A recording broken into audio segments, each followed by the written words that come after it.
예, 안녕하세요. 송윤군입니다. 예, 오늘 저와 함께 브라질 땅콩 효과에 대해서 한번 얘기를 해볼게요. 이름이 재밌죠? 브라질 땅콩 효과. 첫 번째 창의 퀴즈를 하면서 바로 설명을 해드릴게요. 그 기사에서 봤듯이 쌀, 콩, 조, 팥 이런 여러 가지 곡물을 넣고 섞어서 이렇게 흔들면은 이제 어떻게 되냐, 이게 질문이었어요.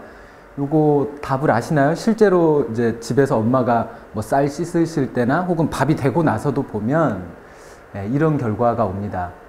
이게 이제 브라질 땅콩이라고, 땅콩 중에 굉장히 큰 땅콩이 있나 봐요. 그걸 브라질 땅콩이라고 하는데, 땅콩이나 견과류들 여러 개가 섞여서 이렇게 캔으로 나온 제품이 있는데, 이제 이걸 이렇게 운반하거나 이렇게 흔들어서 캔을 딱 따보면 항상 브라질 땅콩이 맨 위에 올라와 있는 거예요. 커다란 땅콩이. 그래서 신기하다 해서 이제 이게 어떻게 된 건가 보니까 실제로 여러 가지 모양의 알갱이들이 섞여 있는데, 이걸 흔들면 흔들수록 큰 알갱이들이 위쪽으로 올라오고 작은 알갱이인 아이들은 밑으로 가라앉듯이 이렇게 밑에 가 있는 그런 현상이 생깁니다. 그래서 이거를 브라질 땅콩 효과라고 불러요. 이게 이제 여러분 상식적으로 생각해 보면 가벼운 게 위로 뜨고 무거운 게 가라앉는 거 아니에요? 이렇게 알고 있잖아요. 그런데 이 아이들이 특별히 가볍냐? 꼭 그렇지 않더라는 거고, 심지어 이제 쌀에다가 여기다 쌀을 채우고 쇠구슬을 얹어서 쇠구슬을 파묻어서 흔들어 보면 쇠구슬이 정말 위로 올라옵니다. 그러니까 이게 이제 좀 신기하죠?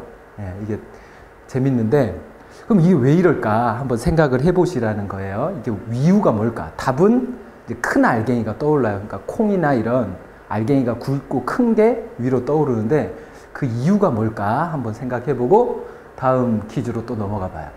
두 번째는 이제 그 기사에서 동생이 동생을 볼풀장에 이제 데려가서 놀게 하고 싶은 거죠. 근데 동생이 약간 두려움이 있어요. 그래서 이제 들어가니 못 들어가니 그러는데, 여러분도 아마 이제 보셨을 겁니다. 이런 그 키즈 카페나 이런 데 가면 이제 놀이기구로 볼풀이 있는데, 이게 만약에 내 키를 넘는 볼풀이 있다고 생각을 해보세요. 제가 키가 뭐 한 170인데 2m, 3m 되는 볼풀이 있다. 그럼 거기에 자신있게 뛰어들 수 있느냐? 이러면 사실 약간 두려움이 있지 않나요? 여러분은 그냥 자신있게 푹 뛰어들 수 있나요? 예. 이게 만약 수영장이라고 한다면 내 키를 훨씬 넘는 2m, 3m 되는 깊이에 수영장이라면 자신있게 뛰어들 수 있어요? 물론 또 수영을 잘하는 분은 뛰어들겠죠. 그런데 내가 수영을 못해. 그런데 여기에 뛰어들어서 이렇게 놀 수 있을까? 근데 볼풀장은 이거에 비해서 약간 더 두려움이 좀 덜하긴 하죠. 실제로 볼풀장은 들어가서 내가 좀 허우적거리고 이렇게 움직이면 올라올 수 있습니다. 그죠? 근데 물에서는 내가 수영을 잘하지 못하면 이 생각만큼 잘 올라와지지 않죠. 그죠? 이 두 개의 차이가 또 뭘까? 이겁니다. 그래서 두 번째 퀴즈가 앞에 이야기랑 이 볼풀장의 이야기를 연결해 봐라, 이런 건데, 이게 실제로 과학에서도 매우 이제 중요한 한 분야예요. 따로 독립적인. 이 모래시계를 여러분이 봤을 때, 모래가 쏙 떨어지는데, 이 모래 알갱이들이 뭔가 물처럼 흐른다는 그런 느낌을 혹시 가진 적은 없나요? 이 모래시계가 고체 알갱이로 돼 있잖아요. 모래 작은 알갱이로. 그런데 이 알갱이들을 이렇게 움직여 보면 마치 흐르는 것과 같은 효과가 나는데, 그래서 이 아주 작은 알갱이들을 다룬 그런 과학 분야가 있어요. 이 분야는 액체의 성질과 고체의 성질이 동시에 나타납니다.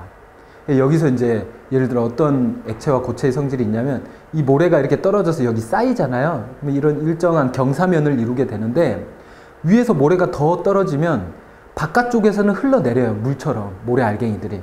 그런데 이 안쪽에 쌓여 있는 이 모래들은 또 덩어리처럼 움직이지 않잖아요. 굳건하게 자리를 지켜서 이 위에 쌓여도 계속 이렇게 삼각형 모양으로 쌓여가는데, 이게 이제 굉장히 창의적인 과학 분야예요. 실제로.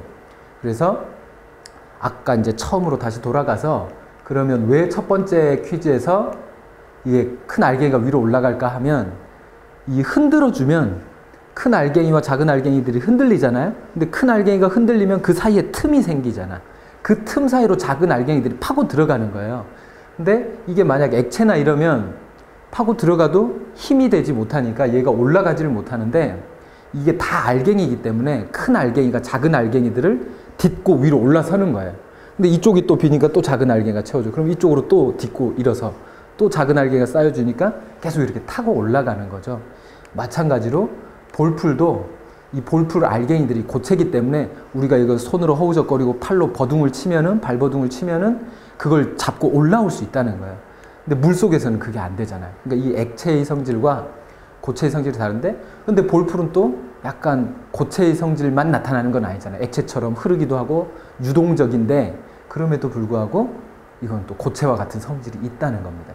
그래서 오늘 이제 창의력의 핵심은 어디냐면, 과학 분야도 여러분이 잘 보시면은 우리가 기존에 알고 있던 액체, 물질의 세 가지 상태, 고체, 기체 이런 것만 알고 있는데 액체와 고체의 성질이 동시에 나타나는 그런 게 있다는 거예요. 근데 이거를 어떤 사람은 유심히 봤겠죠. 이 모래시계가 떨어지거나 이런 알갱이들이 움직이거나 이런 것들을 보고 이렇게 새로운 학문을 만들어내고 그것에서 또 새로운 규칙을 찾아내는 그런 사람들이 있는가 하면 그냥 이거 따로 보고 이건 뭐 별로 관심을 갖지 않고 그냥 지나치는 그런 사람도 있을 거예요.